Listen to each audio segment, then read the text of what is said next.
उसी समय मेरे लड़के का एंगेजमेंट था और मुझे पुलिस गिरफ्तार करके कोर्ट में ले गई थी। सुबह दोपहर शाम पुलिस का नंगा नाच समाजवादी पार्टी के शासनकाल में चलाया जा रहा था। उस उत्पीड़न को हम लोगों ने बर्दाश्त किया और इस नाते वह दिन जब याद आता है तो यह लगता है कि किस तरह का काला अध्याय। केवल इतना ही हम लोगों का पाप था कि हिंदू समाज में पैदा लिए थे और समाजवादी पार्टी योगी आदित्यनाथ जी और उनके लोगों को समाप्त करना चाह रही थी। नमस्कार, गोरखपुर लाइव देख रहे हैं आप। आपके साथ मैं हूं नीतीश गुप्ता। हम इस समय मौजूद हैं गोरखपुर जिले के चौरी चौरा विधानसभा में और हमारे साथ इस समय खास बातचीत करने के लिए मौजूद हैं आनंद शाही जी। आनंद जी, गोरखपुर लाइव में आपका स्वागत है। बहुत बहुत धन्यवाद। मैं आपको बता दूं कि चौरी चौरा का ये विधानसभा क्षेत्र है। 90 का वो दशक था और रामकौल सिंह जो है पिपराइच से ब्लॉक प्रमुख हुआ करते थे। 90 के दशक में आनंद शाही जी एक उभरते हुए नेता थे।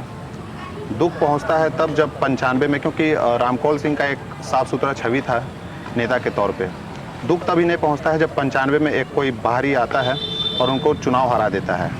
काफ़ी दुख पहुंचता है, लेकिन फिर भी ये शांति रखते हैं, चुनाव की आगे तैयारी करते हैं, रणनीतियाँ तय करते हैं और 2000 में ये अपनी अलग राजनीति की पैठ जमाते हैं और राजनीति में कदम रखते हैं। और तब से लेकर आज तक इनकी अलग छवि है।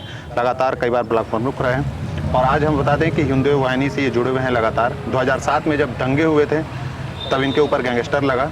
और मैं आपको एक बात और ये भी बता दूं कि जिस दिन इनके लड़के का एंगेजमेंट था उस दिन इनकी कोर्ट में पेशी भी थी। खैर, अब 2022 का विधानसभा चुनाव सामने है, सभी जो तैयारियां कर रहे हैं, तो हम इनसे भी जानेंगे कि क्योंकि प्रबल दावेदार हैं चौरी चौरा के, लोगों के बीच काफ़ी रहते हैं। जनता में जब हम लोगों ने बात किया तो काफ़ी इनका नाम आ रहा था, तो हमने सोचा इनका परिचय बताना आप लोगों को ज़रूरी हो जाता है। आनंद जी, सबसे पहला सवाल आपसे ये जानना चाहेंगे, 2022 का विधानसभा चुनाव सामने है जी, क्या लगता है पिछले बार जिस तरीके से बीजेपी ने प्रचंड बहुमत के साथ सरकार बनाई थी, इस बार क्या लगता है, क्या फिर से सरकार दोहराएगी? निश्चित रूप से उससे बढ़ के ही हमारी सीटें आएंगी। जो 2017 में हमने जीता था उससे ज़्यादा हमारी पार्टी को, भारतीय जनता पार्टी को, योगी जी के नेतृत्व में सीटें आएंगी। 350 पार आपके मुख्यमंत्री यानी योगी आदित्यनाथ कह रहे हैं कि आपकी सीटें आएंगी। वहीं आपके विपक्ष में जो अखिलेश यादव हैं समाजवादी पार्टी के राष्ट्रीय अध्यक्ष, वो कहते हैं 400। अगर हम मुख्यमंत्री की बात मानते हैं तो बचा हमारे पास 53 सीट एक्स्ट्रा 403 में, और अगर अखिलेश यादव की बात सुने तो 3 सीट। बात किसकी माने? अगर अखिलेश यादव जीतते भी हैं 400 पार तो बाकी बचा 3 सीट। वो 3 सीट किसके लिए छोड़ रहे हैं? और अगर योगी जी जो कह रहे हैं 350, तो क्या लगता है कि फिर से 350 दोहराएंगे? बाकी मतलब विपक्ष है ही नहीं यानी आपके लिए? देखिए, चूँकि परम पूज्य महाराज जी ने काम किया है जी, भारतीय जनता पार्टी ने काम किया है और 5 साल एक योगी के रूप में जी, एक कर्मयोगी के रूप में और पूरे उत्तर प्रदेश को अपने परिवार के रूप में देख करके परम पूज्य महाराज जी ने काम किया है और उस काम को धरातल पर दिखाया गया है, किया गया है।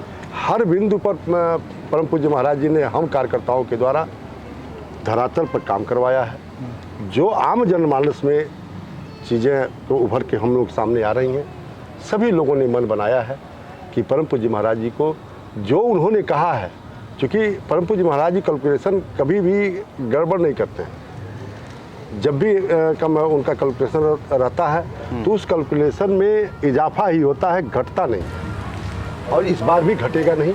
मतलब आपको उम्मीद है जो कैलकुलेशन योगी आदित्यनाथ ने कहा है जी 350 पार का जी हो जाएगा पक्का। चलिए आगे अभी और भी आपसे सवाल करेंगे, लेकिन एक सवाल आपसे पर्सनली ये पूछना चाहेंगे। आनंद शाही नाम है। एक जब लोगों से हम बात कर रहे थे तो लोगों में भी एक अलग आनंद था आपके नाम को लेके। तो नाम के अनुरूप आपने जो काम किया है, जन सेवा की है लोगों की, यहाँ पे क्या कहना चाहेंगे लोगों के बीच जो आपकी लोकप्रियता है उसको लेके क्या लगता है? और थोड़ा सा अगर आप अपने बारे में अगर इतिहास हमें बताएं, अपना परिचय दें। देखिए, चूँकि हम सभी लोग राजनीति में जी जब कदम रखे, वो घटनाक्रम था 95 का। जी, पिपराइच ब्लॉक में एक अच्छे व्यक्तित्व के व्यक्ति थे स्वर्गीय रामकौल सिंह जी, जो पिछड़ी जात से आते थे, लेकिन सर्व समाज में उनकी बहुत ही अच्छी इमेज थी और वो ब्लॉक प्रमुख सदैव चुने जाते थे। लेकिन कुछ ऐसे व्यक्तियों के द्वारा बाहुबल धनबल की वजह से उस शरीफ राजनीति, साफ सुथरी राजनीति करने वाले व्यक्तित्व को हरा दिया गया। उस घटना से मैं ही नहीं, मेरे पिताजी स्वर्गीय रामकौल सिंह जी के मित्र थे, उनको भी बहुत कष्ट हुआ। और जब कष्ट हुआ तो हम लोगों ने सोचा कि इस तरह की राजनीति होगी और राजनीति में एक अच्छा राजनीति करने वाला व्यक्ति पैसे के बल पर हरा दिया जाएगा, ये तो अच्छी बात नहीं है। तब से हम लोगों ने अनवरत राजनीति में कदम रखने का प्रयास किया कि कभी भी किसी भी दम पर स्वच्छ राजनीति को मरने नहीं देंगे, साफ सुथरी राजनीति को मरने नहीं देंगे। क्योंकि हमारा परिवार मंदिर से जुड़ा हुआ परिवार है, राजनीति हमने वहीं से प्रारंभ किया। बड़े महाराज जी ब्रह्मलीन महंत अवैधनाथ जी के आशीर्वाद से हम लोगों ने राजनीति प्रारंभ किया और छोटे महाराज जी का मुझे सानिध्य 98 में प्राप्त हो गया। 98 में प्राप्त हुआ, तब से अनवरत हम लोग चल रहे हैं। और 2000 में हमने पिपराइच में ब्लॉक प्रमुख का चुनाव लड़ा और उसी व्यक्ति के द्वारा जिसने रामकौल सिंह को हराया था उसको अभी वह मेरे सामने आया और तब से अनवरत हम लोग पिपराइच ब्लॉक और राजनीति का दिशा बदलने का काम किया है परम पूज्य महाराज जी के नेतृत्व में 2000 से लेकर के। और आगे जब चुनाव का मौका आया हम लोगों ने बढ़ चढ़ के हिस्सा लेकर के और स्वच्छ राजनीति को आम जनता को देने का काम किया है। अच्छा, स्वच्छ राजनीति की बात कर रहे हैं। आज के दौर में ऐसा लगता है, क्योंकि जनता का ये मानना है कि जब आप जैसे क्षेत्र में जाते हैं तो उनको ये लगता है कि नेता वही जिसके पास खूब हाई फाई मतलब गाड़ियाँ हों, लग्जरी लाइफ हो। आपने लोगों को बहुत नज़दीक से देखा है। हालांकि मैं ये बात इसलिए कह रहा हूँ कि जब हम आ रहे थे यहाँ पे लोगों से बात किया, जब हमने चौरी चौरा के लोगों से, तो कहीं ना कहीं आपका नाम ले रहे थे। तो मैं आपसे ये सवाल इसलिए कर रहा हूँ कि क्या आपको लगता है कि हाई फाई वाली लाइफ छोड़ के नेताओं को ज़मीन पे उतरना जरूरी है आज के दौर में? देखिए, जो हाई फाई की राजनीति करते हैं जी, हवा की तरफ से आते हैं, हवा की तरफ से चले जाते हैं।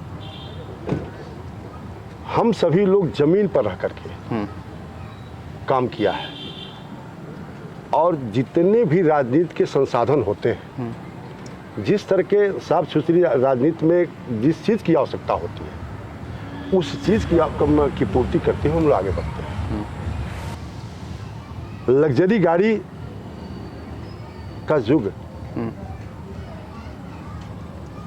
कहीं होगा, लेकिन यहाँ परम पूज्य महाराज जी के आशीर्वाद से कर्म करने वाले व्यक्ति की पहचान करके कर्म योगी के साथ हम लोग जुड़ करके और आम जनता के साथ उनके साथ कंधा से कंधा मिला करके उनके दुख दर्द को बांटने का काम करते हैं। इस नाते जनता हम लोगों को, जनता जो आम जनमानस है, हमारे प्रति आकर्षित रहती है। मंदिर से आपका जुड़ाव है, योगी आदित्यनाथ के काफ़ी खास हैं आप, हिंदू या वाहिनी से भी जुड़े हैं। हिंदू या वाहिनी पिछले कुछ सालों में, जब तक बात की जाए अगर 2017 के बाद की, खासकर जब से मुख्यमंत्री बने हैं योगी आदित्यनाथ, हिंदू युवा वाहिनी में कुछ अलग थलग चीज़ें पड़ गई हैं। आपके ही नेता हुआ करते थे सुनील सिंह, वो भी योगी आदित्यनाथ के काफ़ी खास बताए जाते थे। आज वो सपा ज्वाइन कर लिए हैं। क्या आपको लगता है कि हिंदू या वाहिनी अब टूटने के कगार पर है? देखिए, हिंदू या वाहिनी जब से इसका गठन हुआ है जी, तब से अनवरत परम पूज्य महाराज जी के दिशा निर्देश में हम सभी लोगों ने इसमें कार्य किया है। जिस भी व्यक्ति का आप नाम ले रहे हैं, हम उस व्यक्ति का नाम नहीं लेना चाहते हैं। आप भी जानते हैं कि उस व्यक्ति ने क्या किया, कैसे क्या हुआ, हो गया। लेकिन आज भी हिंदू वाहिनी मजबूती के साथ हिंदुत्व और विकास के मुद्दे पर परम पूज्य महाराज जी के हर मिशन पर काम करती है। और उस मिशन को मैं देख रहा हूँ तो मुझे यह दिखाई दे रहा है कि हिंदू वाहिनी कहीं भी विलुप्त नहीं होगी, न खत्म होने वाली है। परम पूज्य महाराज जी का जो सपना था कि हिंदुत्व और विकास के मुद्दे पर, जो पार्टी पिछली सरकारों ने चला दिया था, एक संप्रदाय विशेष को लेकर चल रही थी, यहाँ का हिंदू जनमानस करा रहा था, उस शर्मनाक स्थिति को देखते हुए परम पूज्य महाराज जी ने इसका गठन किया था। आज परम पूज्य महाराज जी के नेतृत्व में उत्तर प्रदेश में एक बहुत बड़ा परिवर्तन आपको दिखाई दे रहा होगा, जहां भव्य राम मंदिर का निर्माण हो रहा है। काशी नगरी में विश्वनाथ बाबा विश्वनाथ जी का जीर्णोद्धार हो रहा है। मथुरा में कृष्ण भगवान का जीर्णोद्धार हो रहा है। और दीपावली के दिन जो अभिशाप के रूप में अयोध्या को लोग देखते थे, अयोध्या का नाम नहीं लेते थे, जो हिंदू शब्द से कतराते थे, वह सभी लोग जाके वहां माथा टेक रहे हैं। यह बदलाव आपको दिखाई दे रहा होगा। अच्छा, 2007 की बात करते हैं। 2007 का दंगा कोई भी नहीं भूलेगा। 2007 में आपके ऊपर गैंगस्टर लगता है, कई जगह कर्फ्यू लगाई जाती है, आप पे गैंगस्टर लगता है। उसके बाद आपके लड़के का एंगेजमेंट पड़ता है, आपको कोर्ट में उसी दिन पेशी होनी होती है। क्या लगता है राजनीति के शिकार आप हुए? आपको मैं बता दूं, 2007 का दंगा मैं क्या, मेरा पूरा परिवार नहीं भूल सकता है। वह समय था जिस समय मेरे परिवार का कोई भी व्यक्ति घर पर नहीं था। सभी लोग किसी न किसी जगह फरार थे। मेरे बूढ़े माँ बाप भी घर पर नहीं थे। सुबह दोपहर शाम पुलिस का नंगा नाच समाजवादी पार्टी के शासनकाल में चलाया जा रहा था। उस उत्पीड़न को हम लोगों ने बर्दाश्त किया, और इस नाते वह दिन जब याद आता है तो यह लगता है कि किस तरह का काला अध्याय।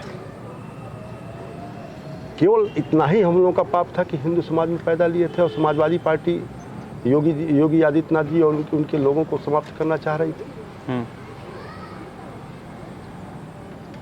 उसी समय मेरे लड़के का एंगेजमेंट था, और मुझे पुलिस गिरफ्तार करके कोर्ट में ले गई थी। बहुत ही यातनाओं को झेला गया है। बुरा दौर था वो। बुरा दौर था, और हम लोगों ने संघर्ष किया है समाज में एक नई ऊर्जा लाने के लिए, चेतना लाने के लिए, सबको संगठित करने के लिए। अच्छा, आपको क्या लगता है कि 2007 में जो दंगा हुआ, आपका तो नाम सामने आई, ऐसे कई मतलब और भी कुछ ऐसे लोग रहे होंगे जो हो सकता है इसमें नामित ना हो, लेकिन उनको निर्दोष जो होंगे वो फिर भी इसमें बीच में आ गए होंगे? देखिए, हजारों लोग हैं। हम लोग शांतिपूर्वक आंदोलन कर रहे थे सोनबरसा बाजार में। हर हमेशा यही परिपाटी रही है कि जब भी किसी बड़े नेता को गिरफ्तार किया जाता है। 2007 में योगी जी को गिरफ्तार कर लिया गया। हम सभी कार्यकर्ता, भारतीय जनता पार्टी के सभी कार्यकर्ता मिल करके हम लोग आंदोलन कर रहे थे,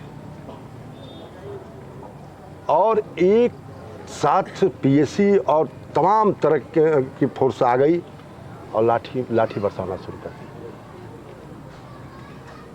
उसमें तमाम निर्दोषों को मारा गया, जेलों में बंद कर दिया गया, हजार की संख्या में बंद कर दिया गया, झूठे मुकदमे और फर्जी मुकदमे में फंसाया गया। ऐसे सैकड़ों नहीं, हजारों की संख्या में। जो रिक्शा चला रहा था उसको बंद कर दिए थे, जो अपने माता पिता के लिए दवा के लिए आया था उसे पकड़ के बंद कर दिए थे, जो साग सब्जी के लिए खरीदने के लिए आया था उसको बंद कर दिए थे। बहुत अत्याचार उस समय किया गया था, और तमाम निर्दोषों को फंसाया गया। अच्छा आनंद जी, अगर बात हम क्षेत्र की करें, चौरी चौरा की करें, 22 में चुनाव होने वाले हैं, क्या तैयारियां हैं आपकी? क्या लगता है क्षेत्र की जनता जो है उनका मूड क्या है? देखिए, हमारी चौरी चौरा विधानसभा की जनता इस समय योगी जी के कार्यों को देख करके, और हम सभी कार्यकर्ता, हम लोगों के परिश्रम को देख करके उसने पूरा मूड बनाया है, मन बनाया है कि 2022 में चौरी चौरा का प्रतिनिधित्व भारतीय जनता पार्टी करेगी। अच्छा, एक सवाल ये कि चौरी चौरा के विधायक है संगीता यादव जी, बीजेपी की हैं, कितना विकास देखते हैं क्षेत्र में? क्या लगता है आगे और क्या होने वाला है? अगर आप उनकी जगह रिप्लेसमेंट में आते हैं, आपको पार्टी टिकट देती है, आप किस तरीके से कौन सा काम ऐसा बाकी रह गया है जो आप करेंगे? देखिए, चौरी चौरा के विकास के दृष्टिकोण से देखा जाए तो सबसे पहले तो यहाँ पर जो बाढ़ जनहित क्षेत्र है, जहाँ जल जमाव की स्थिति होती है, वहाँ पर बहुत काम करने की आवश्यकता है। आपसे मैं बता दूं कि ब्रह्मपुर ब्लॉक में चले जाइए, 2 नदियों के बीच का ब्लॉक है और उस 2 नदियों के बीच के ब्लॉक का जो द्वाबा है, द्वाबा क्षेत्र में बरसात का पानी भर जाता है और राप्ती गोर्रा जब आपस में बढ़ाव पर रहती हैं, उफान पर रहती हैं, तो कब कहाँ का बंधा टूट जाएगा, इसकी चिंता सबको लगी रहती है। सबसे पहले उस बंधे पर पिचिंग कराने की आवश्यकता है। क्षेत्र में 2 रेगुलेटर लगा करके और जल जमाव की स्थिति को समाप्त करने की आवश्यकता है और बंधों को पिच सड़क से जोड़ करके, और हमारी सरकार ने इस तरह की योजना बनाई है। नहरों को पिच सड़क से जोड़ा जा रहा है, बंधों को जहां आवागमन का भारी दबाव है उसे पिच रोड से जोड़ा जा रहा है, तो उससे हमारे वहाँ कछार क्षेत्र में जल जमाव की स्थिति नहीं रहेगी और बंधे के टूटने का खतरा भी नहीं रहेगा। मतलब आपको लगता है कुछ काम ऐसे हैं जो बाकी हैं? और दूसरी चीज़ यह है कि जो आपका हमारा यह बेल्ट है जी, यहाँ किसी न किसी उद्योग को लगाने की आवश्यकता है, जिससे तमाम तरह के रोजगार बढ़ेंगे। हालांकि परम पूज्य महाराज जी ने रोजगार के अवसर भरपूर बढ़ाए हैं, खूब बढ़ाए हैं। यहीं आपके बगल में पिपराइच में चीनी मिल पिछली सरकारों ने बेच दिया था, यहाँ का चीनी का कटोरा कहा जाने वाला है मंडल, गोरखपुर मंडल कि सारी चीनी मिलें बेच दी गई थी। लेकिन परम पूज्य महाराज जी, हम लोग सौभाग्यशाली हैं कि वह मुख्यमंत्री हुए, उन्होंने मुंडेरवा और पिपराइच चीनी मिल को स्थापित किया, जो 2500 साल से बंद पड़ी हुई थी। फर्टिलाइजर, लोग नाम भूल गए थे कि फर्टिलाइजर से कौन सी खाद निकलती है। उसको परम पूज्य महाराज जी और यशस्वी प्रधानमंत्री नरेंद्र मोदी जी के द्वारा फिर से चालू किया जा रहा है। इस तरह के तमाम काम ऐसे किए गए हैं। तमाम इंजीनियरिंग कॉलेजों को खोला गया है, तमाम मेडिकल कॉलेजों को खोला जा रहा है, जिससे यहाँ पर अवसर पर्याप्त होता जा रहा है। लेकिन कुछ अगर विकास के कड़ी में बच रहा है, उसे हम लोग आगे उसको पूरा करेंगे महाराज जी के आशीर्वाद से। दावेदारी कर रहे हैं आप, क्षेत्र की जनता भी कह रही है कि अगर आपको मौका मिलता है तो पिछले बार से जो पार्टी ने जीत हासिल की थी उससे कई गुना ज़्यादा आपको वोट मिलेगा, क्योंकि आपकी लोकप्रियता, हम भी जब आ रहे थे तो लोगों में दिखी कि लोग आप ही का नाम ले रहे थे। क्या लगता है अब जब 22 में चुनाव होना है, टक्कर किसकी आपके क्षेत्र में? टक्कर में कोई तो होगा। देखिए, भारतीय जनता पार्टी पहले नंबर की पार्टी है। वास्तविकता यह है कि चौरी चौरा में टक्कर किसी से नहीं रहेगा। दूसरे नंबर, तीसरे नंबर की लड़ाई लोग लड़ेंगे, समाजवादी पार्टी, बहुजन समाज पार्टी। लेकिन यहाँ जीत भारतीय जनता पार्टी की होगी, हम लोग जीतेंगे। मतलब विनर तय है, जो जंग होगी वो रनर अप की होगी, सेकंड और थर्ड की। चलिए, मैं नहीं कह रहा हूँ, पूरी चौरी चौरा की जनता बोल रही है कि योगी को मुख्यमंत्री बनाना है, हर हाल में बनाना है। चलिए, अभी महामारी का दौर चल रहा है, देखा गया कि आपने वैश्विक महामारी, जब कोरोना चरम सीमा पे था, लोग अपने घरों में थे, आप जनता के बीच जा रहे थे, लोगों की सेवा कर रहे थे, लोगों को जितना राहत सामग्री दिया जा सकता था उतना दे रहे थे। बाढ़ में भी देखा गया, आप सड़क पे थे, हर जगह जा रहे थे, जहाँ भी दौरा कर रहे थे वहाँ लोगों को राहत सामग्री दे रहे थे। क्या डर वगैरह नहीं लगता कि ऐसे वैश्विक महामारी में अपने घर परिवार से दूर आप कहीं जा रहे हैं, लोगों की सेवा कर रहे हैं? क्या घर परिवार का ऐसा डर नहीं लगता कि वापस आएंगे, ऐसी महामारी है या ऐसा वायरस है कि मेरे साथ हो सकता है कोई और भी चपेट में आए? देखिए, कोरोना का काल था। और कोरोना के काल में आपने देखा होगा कि जिस तरह से भयावह स्थिति उत्पन्न हो गई थी और गरीब जनता के पास, चूंकि यह अकस्मात बीमारी आई और विश्व में यह फैल गई, भारत हमारा देश उससे छूता नहीं रहा। बाहर से लोग भाग भाग के गांव आ रहे थे और जब गांव आ रहे थे तो उन्हें खाने का संकट था। उसी समय परम पूज्य महाराज जी ने एक आह्वान किया था कि किसी भी गरीब के घर चूल्हा नहीं बुझना चाहिए। हम उनके कार्यकर्ता हैं, उनके हर आदेश और निर्देश का हम लोग पालन करने के लिए तत्पर रहते हैं। जब उनका यह हुआ और उन्होंने खाद्यान्न वितरण प्रारंभ किया, उसके अगले दिन से हम लोग राशन लेकर के चावल, आटा, तेल, नमक, सब्जियां पैकेट बनवा करके अपने वहाँ और 2-2 गाड़ियों पर रोज़ हम लोग निकला करते थे। और जहाँ जहाँ कार्यकर्ता हमारे थे वहाँ वहाँ हम लोग जा कर के गरीब झोपड़ियों में, झुग्गी झोपड़ियों में, जहाँ भी ठेला खुमचा, जो भी लोग गरीबी रेखा के नीचे थे, जिनकी वास्तव में वो उनके चूल्हे बुझ जाते, वहाँ हम लोग पहुँचने का काम किए। और ये अनवरत 30 दिन तक चला। जब परम पूज्य महाराज जी ने खाद्यान्न वितरण कराना शुरू कर दिया, मुफ्त निःशुल्क खाद्यान्न वितरण प्रारंभ हुआ, जब सबके वहाँ खाद्यान्न पहुँचना प्रारंभ हो गया, बाहर से सभी लोग आ गए, उसके बाद तब हम लोग बांटना कम किए। आप ताजुब नहीं मानेंगे, उसी समय हमें भी कोरोना हो गया था। चूँकि वह कालखंड ऐसा था कि कोई भी व्यक्ति यह न कहने पावे कि पूज्य महाराज जी के कार्यकर्ता या आनंद शाही हमारे वहाँ हमारे लिए कुछ उपलब्ध नहीं कराए। इन सब चीज़ों को ध्यान में रखते हुए हम सभी लोगों ने जी जान लगा के कार्य किया। हमारी पूरी टीम काम कर रही थी। जब कोरोना हो गया तो मैं कुछ दिन तक तो अपने घर में ही आइसोलेट था। जब स्थिति संभल नहीं रही थी तो हम हॉस्पिटल चले गए। आपकी स्थिति बिगड़ी लेकिन मदद करना नहीं छोड़ा आपने। अपने नहीं लेकिन अपने लोग जो आपसे जुड़े थे उनके जरिए लोगों की आपने लगातार मदद कराई। लगातार मदद होती रही। पत्रकार बंधुओं ने मुझे कई बार धन्यवाद दिया, पेपर के माध्यम से धन्यवाद दिया कि आप अथक परिश्रम कर रहे हैं इस कोरोना के युग में। हम लोगों ने लंच पैकेट बनवाया।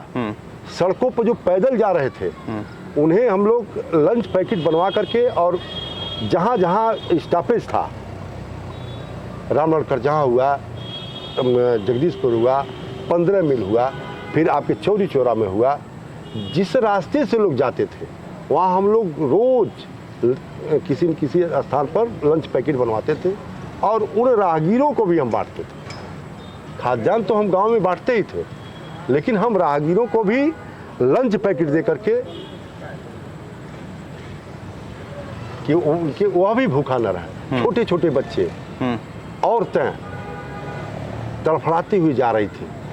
हम लोग उनके बीच में खड़ा होकर के उनको पानी मुहैया कराते थे, लंच पैकेट देते थे।